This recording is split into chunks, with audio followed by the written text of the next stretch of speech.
Hello students मुझे प्रार्थना मिश्र गोपबंधु सरकारी उच्च विद्यालय विज्ञान शिक्षयित्री पूर्व क्लास रे आमे तुमरो 5th चैप्टर रोग तार निराकरण विषय पढ़ी तापरे तुम्हें संक्रामक और अण संक्रामक रोग कौन से विषय भी जानिलो।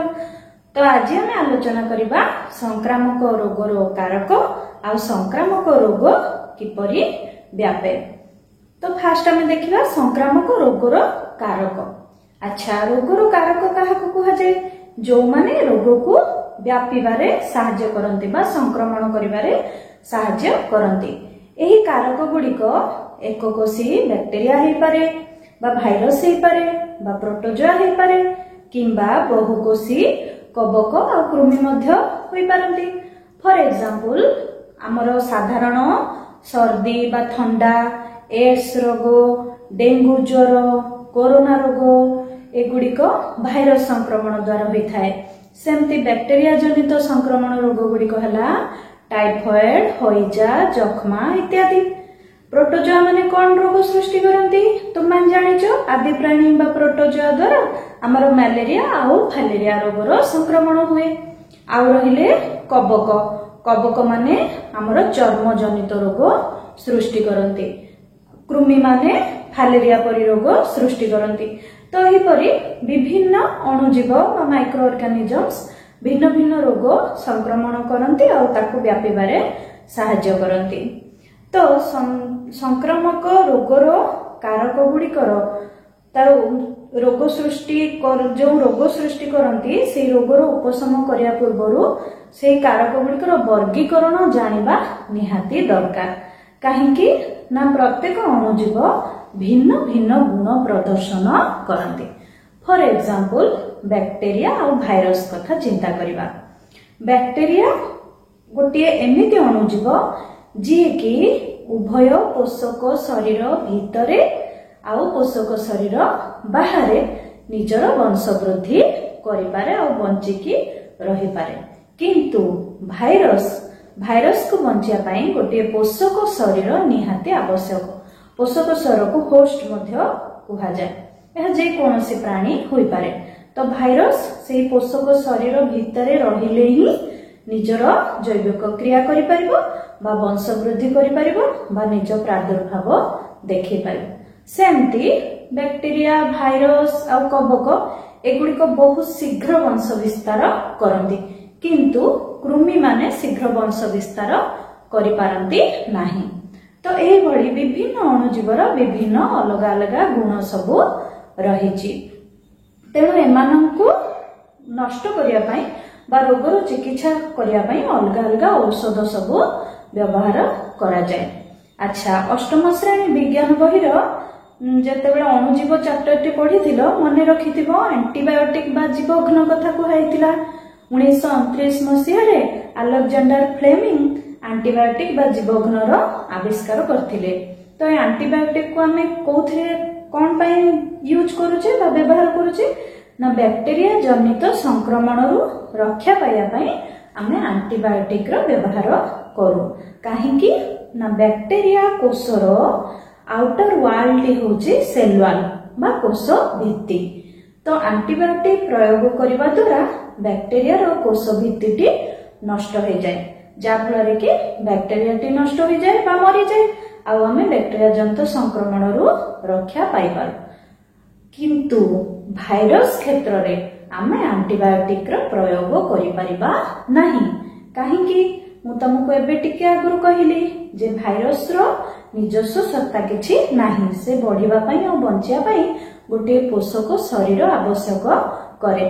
तो भाइरस जदि आम शरीर रे प्रवेश करिवो ताहले से आम कोष भीतर को जाई आम जैविक क्रिया सहित बंचिकी रहिबो और वंश विस्तार करिवो। तो भाइरस को मारिया पई जदि किछि औषध आमे सेवन करिबा ताहले आमे आम निज कोष को नष्ट करिबा। तेनु भाइरस को नष्ट करिया पई आज पर्यंत कौनसी मध्य निर्दिष्ट औषध तैयारी हे पारि नाही। अपर पक्षरे आमे जो एंटीबायोटिक नौचे बैक्टेरिया संक्रमण पई ताहा काहेकि आम उपरे किछि प्रभाव पकौ नाही। काहेकि ना आम कोषर आउटर वाल टा होची सेल मेम्ब्रेन बा कोष झिल्ली। तो आंटीबायोटिक साधारणतः कोष भित्ति को नष्ट कर दिए, कोष झिल्ली उपर यार किछि प्रभाव नहीं। आउ बैक्टेरिया रो जैविक क्रिया मध्य संपूर्ण अलग, ताहा आम कोष रे रही पड़े नहीं, तेणु आंटीबायोटिक रो प्रभाव आम उपरे पड़े नहीं। किंतु तमे जदि कोनोसी भाइरस रोग द्वारा संक्रमित होइछ, जेमति कि तुम सर्दी बा ठंडाटी जदि भाइरस द्वारा होइछि आ से क्षेत्र रे हम एंटीबायोटिक ग्रहण करूचे, ताहले एंटीबायोटिक रो प्रभाव आम उपरे किछि भी पड़िबो नाही। किंतु जदि संक्रमणटी बैक्टेरिया विथ भाइरस होइछि, बैक्टेरिया जनित संक्रमण और भाइरस जनित संक्रमण होई ठंडा होइछि, सेही क्षेत्र रे हम एंटीबायोटिक व्यवहार कले रोगरू रक्षा पाई परिबा। तो यही परि भिन्न भिन्न रोगर उपशम पाई भिन्न भिन्न औषध को व्यवहार करा जाए। तो नेक्स्ट आमे पढ़िबा संक्रामक रोग किपरि व्यापे। संक्रामक रोगर कारक गुड़िक कौन करती ना, गोटे रोगी शरीर अणुजीव गुड़िक सुस्थ लोक अणुजीव गुड़िक सुस्थ लोकर शरीर में प्रवेश करे, जहाँफल कि या डिया रोग बा कम्युनिकेबल डिजीज कहा जाए, जहाँफल कि रोगटी जनकठू स्टार्ट होता है आउ डेई डेई बा संक्रमण होई होई जन जन को आक्रांत करे संपूर्ण गोष्ठी बा कम्युनिटी को आक्रांत करि जाए। तेणु आकु डिया रोग बा कम्युनिकेबल डिजीज बोली कहा जाए। एही रोगर अणुजीव गुड़िक विभिन्न एग्जांपल आमे नै परिबा, वायु रे बाहर की बुलुथिबे, कौनसी रोगी शरीर काश छिंक बा छेप पकेबा द्वारा यह बाहरी वायुमंडल बुलिबो, आ सुस्थ लोक से पार्श्व दे गला बेले बा ये बुलिला बेले ताहा तार श्वासतंत्र रे प्रवेश करी रोग सृष्टि करिदो। फॉर एग्जांपल हमर हाड़फुटी रोग हो बा मिलमिला हो, जख्मा हो, इन्फ्लुएंजा, निमोनिया आ श्वासतंत्र संपर्कित जते रोग अछि एगुड़िक वायु द्वारा संक्रमण हो जाती। आउ जनबसती बा जनगहली स्थान गुड़िक जमती कि मंदिर, चर्च, विद्यालय, हॉस्पिटल, सिनेमा हॉल, साधारण मार्केट, यही सब जगह यही वायुजनित संक्रमण रोग गुड़िक बेसी हबार आशंका थाए। तो ये तो गला वायुजनित संक्रमण रोग। सेमती आ गोटे एग्जांपल देखिबा हईजा।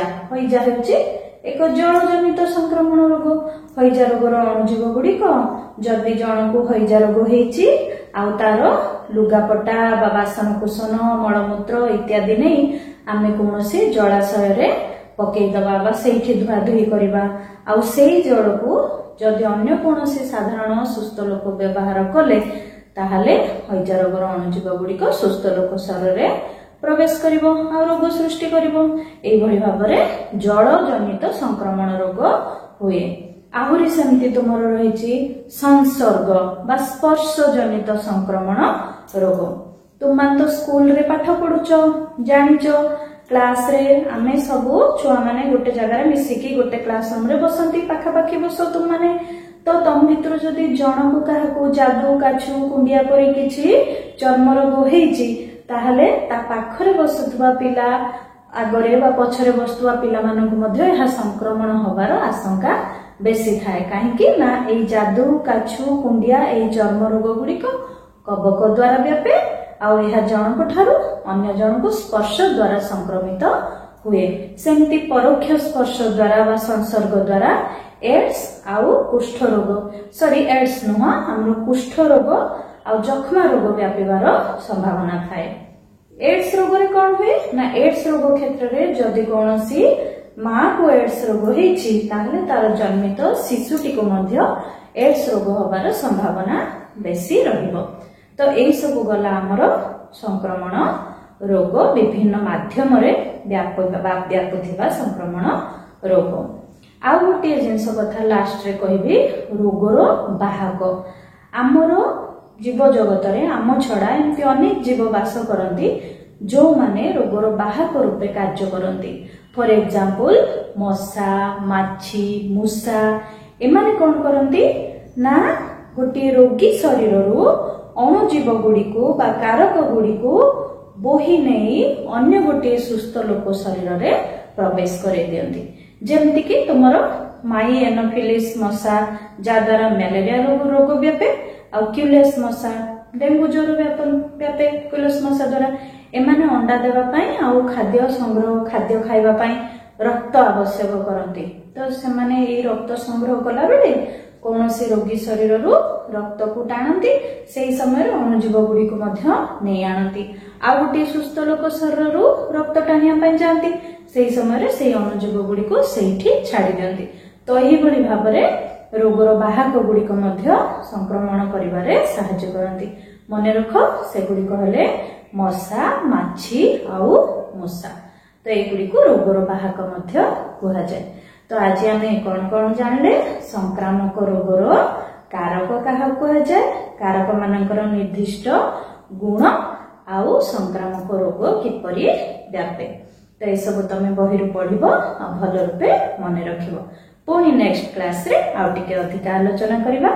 थैंक यू पिला माने।